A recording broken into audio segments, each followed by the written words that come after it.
dig into what exactly does a material engineer do. We know they might deal with different materials like plastic, paper, maybe wood. But today we're going to focus on a material that is natural. Raise your hand if you've ever seen this plant. Kenny, what is that? It's the cotton plant. Do you see it growing in Kentucky? No. A lot of your clothing is made from cotton.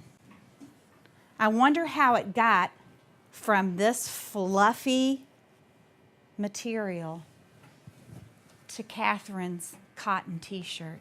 Turn to your neighbor and see if they have any ideas. It went to a person and started to spin, and then they went to the machine, and then they started to Are you willing to share something that you heard from your neighbor? Catherine? They went to a factory and got spun on a spinning wheel. Not if you agree. She says it could have gone to a factory and got spun on a spinning wheel. All right, so a long time ago, there were not such factories, and I just found a little model. They put the cotton on it, and they spin it, and eventually it ends up being thread.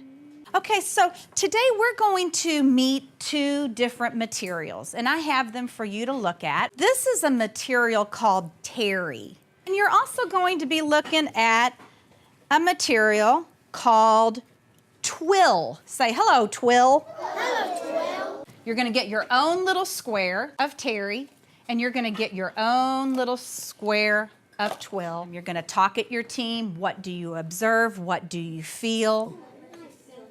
Are they real close together or kind of far apart? Close together. Close together? It's tied. It's tied. It's sewn. Yeah, it's sewn and tied in very small knots. So, because they want to make it strong. All right, just put your materials down. I want you to give me some really good properties only of the terry. We'll get to the twill in just a second. Maggie, what are you thinking? She said soft. Furry. Furry, not if you think it's furry. That's a good one. All right, I want you to drop your terry back into a cup and get yourself a piece of twill.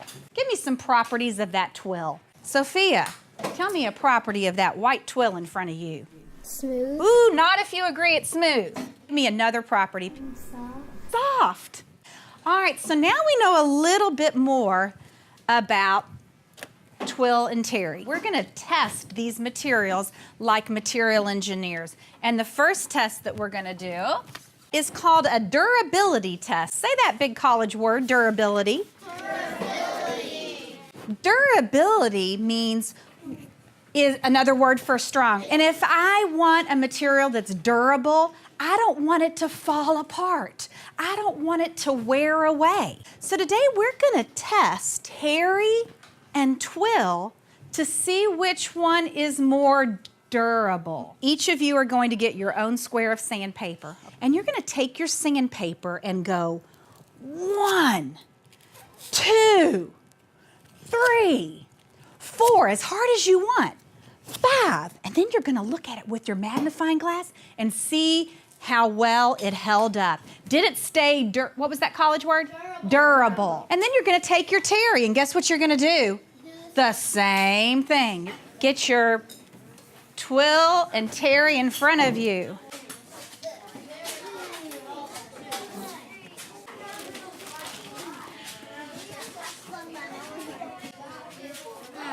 What are you finding out over here?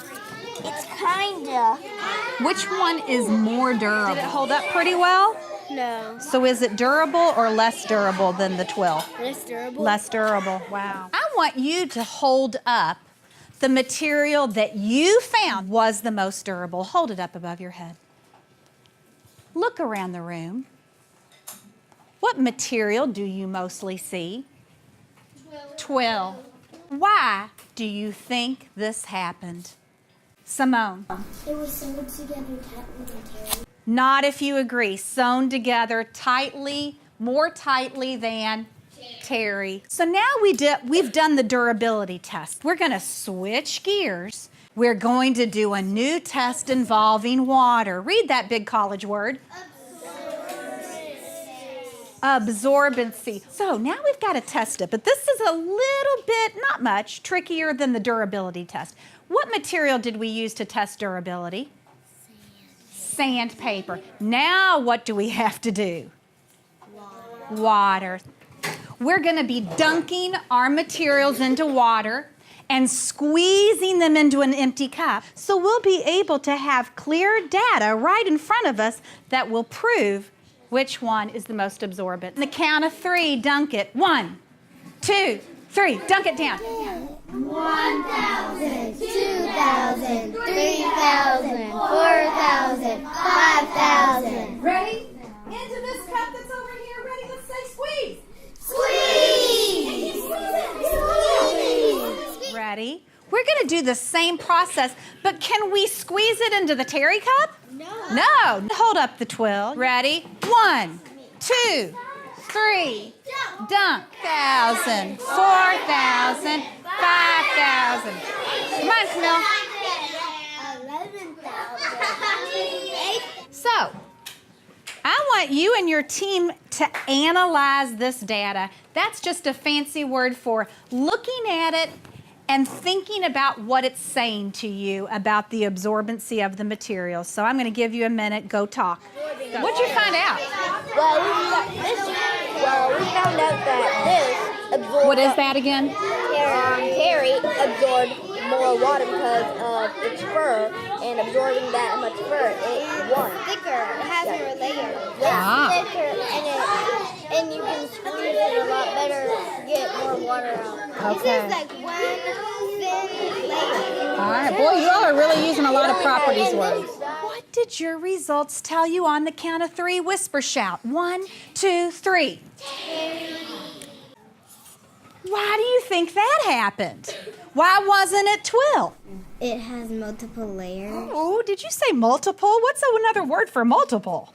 Many. Oh my gosh. Think about the structure. What was different about the Terry compared to the twill? It had something special, and it was that word that I loved. It had, and those loops probably did what? Khalil? It absorbed more water. Absorbed or held. Khalil, finish it. More water. More water. Give me the I am excited hand signal. You are great engineers today.